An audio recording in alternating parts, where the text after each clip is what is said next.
Howdy folks, and welcome to the Alpha Patch Notes. They're out, so let's go through everything that happens to Death Knights.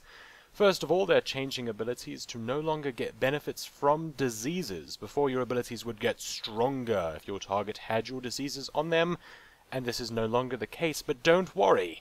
You now get the bonus damage just as basic, so you get the bonus without needing the diseases on the target. Diseases are still really strong with Death Knights, so nothing really changes, as you'll still want the diseases on your target, just because dots are awesome. The only difference is now you put dots on the target because dots are great, and not because your abilities hit like a soft pillow without them. Bad news for Unholy: your Unholy Might ability, which is a passive that increases your strength, has been nerfed from 35% down to 10%, so ouch. This shouldn't affect Frost or Blood though, of course. A lot of abilities are being removed or made spec-specific. Army of the Dead now deals 75% less damage and is for Blood Death Knights only. This seems to make it a lot more of a kind of mitigation cooldown rather than damage. In case you don't know, Army of the Dead makes the Death Knight take less damage based on his dodge and parry chance combined, making it a very powerful mitigation cooldown.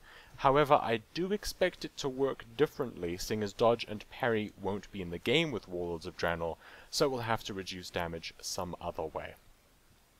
Dual Wield is for Frost only. This shouldn't change anything, as it is terrible for any other spec.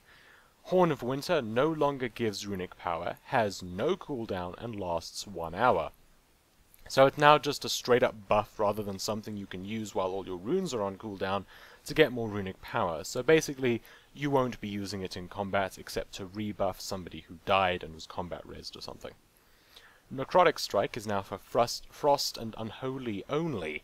Necrotic Strike always felt like more of a PvP move. PvP move! I am such a child. Anyway, so it's more of a PvP move, or at least it feels like.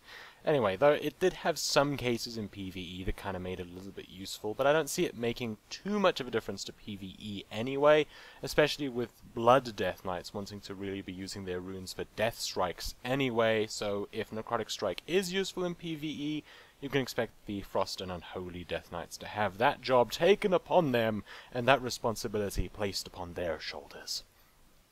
Raise Dead is now for Unholy only. The pet it summons is permanent and it has a 1-minute cooldown, and Master of Ghouls has been removed. So now the pet is just for Unholy and it stays basically the same as it is now for Unholy. However, Frost and Blood no longer get the pet at all, so that's a DPS cooldown gone for those two specs. Rune Strike replaces Death Coil for Blood, and Frost Strike does the same for Frost. Now this may not seem like a major change, but the first thing that comes right to my mind is no more Lichborn self-healing, which is a massive change for tanks, making Lichborn a lot less useful. If you didn't know, you could use Lichborn to make yourself undead and then Death Coil yourself to heal up, and this may still be possible for Unholy, though for PvE at least, this was most useful as a tank. Obliterate now replaces Blood Strike for Frost Death Knights, and I don't see this as much of a change, seeing as Blood Strike isn't something you really use as Frost anyway, so it should really just clean up your bars a bit. Unholy Frenzy has been removed. This was an Unholy Death Knight ability that acts as a DPS cooldown. It can be used on a friendly target, not just the Death Knight, but causes the target to take a bit of damage for the duration that it's on, and it's gone now. So yeah, that's just another DPS cooldown that has been clipped and snipped and taken away. Lots of changes to Blood Death Knights in particular as well. Hard Strike now hits only 1 additional target, down from 2, making it less useful in AoE situations. Death Strike now gets increased healing from attack power and from the new form of vengeance called Resolve. And if you're wondering what that is, I will do a video on it, so be sure to check that out. In short, it heals you based on how much attack power you have, and because of the Resolve in it, how much damage you've been taking, and your health pool should also affect this, instead of being based on the damage you took in the last 5 seconds. So I can't say for sure, but it feels like it gives a smoother reaction to the damage you take, because that element of it is affected by Resolve, which shouldn't drop off completely in 5 seconds, and attack power feels like it makes it scale with gear quite nicely. But that's just my guess. I'm not doing spreadsheet calculations here, it's just a guess. I could be wrong. Blood Rites now also causes Death Strike to cause an absorb for 50% of the amount healed, so it still makes you deal more damage, but gives you the same effect as the current mastery, which is good, as the current mastery is being changed. Rune Tap now creates an absorb shield based on attack power rather than a percentage health heal, and now has 2 charges and a 30-second cooldown, though Will of the Necropolis now gives an instant charge and makes the next Rune Tap free, but the damage reduction buff lasts only 4 seconds down from 8. Whether this is a buff or not is yet to be seen, though it should make it an ability that can be used to prepare for incoming damage, and even at full health, rather than needing to be lower than full and after the damage. However, the halved duration of the buff could have a massive impact, especially with all the challenges Blizzard wants to make to healing. Now, the Blood Shield is no longer from Mastery, but Mastery increases the effectiveness of it. Not sure how this is really going to affect anything, though it seems to me like a bit of a buff to it, as you get the 50% base Mastery, well, you get the 50% kind of thing which the Mastery used to give you, just kind of as a baseline, and now you get a 16% increase as well from the Mastery without having anything in Mastery, so it feels like you got a little bit of an increase there, as it is. Riposte now makes it so when you crit with an auto attack or rune strike, you get a free parry for the next attack, which can stack up to 2 times. So it looks like they're trying to make crit more of a sort of defensive stat for tanks.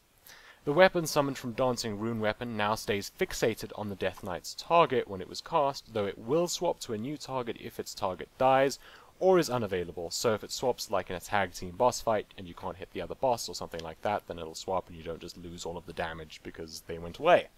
Now it also copies the effects of talents that the Death Knight has, such as Blood Voil and Asphyxiate, so this could actually give it some interesting utility. Perhaps one could target one thing, summon the rune weapon, and then swap targets to another target.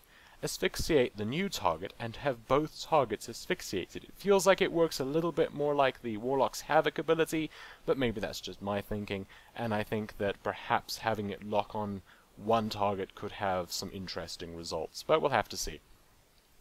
Death Pact is being changed. Seeing as Unholy has the Ghoul Death Pact, no longer requires an undead minion, and has also been changed so it heals 50% of the player's health, and also creates an absorb for half the amount healed. This is not a good absorb, as it will absorb healing done to the player in order to remove it. Now, Blizzard has talked about something it is doing with the health pools and saying how they are sort of buffing it, but I don't really care about that just yet. What it seems to do is make this more of an emergency button. Anti-Magic Shell now restores 2 runic power per 1% health absorbed, and that is it for Death Knights. Hopefully I didn't miss anything, though feel free to post in the comments if I did. Thanks for watching, and feel free to watch the other videos I have on the patch notes, and subscribe for more. Cheerio for now. That's it for this video. I hope you enjoyed and found it helpful. If you did, then please click that subscribe button for more videos. If you want to see what's happening to Tank's Vengeance in Warlords, then click the thumbnail on the left. Or if you want to look at my gold making series, you can click the one on the right, where I talk all about each category of items and how to use them for resale. See you in future videos, and cheerio for now!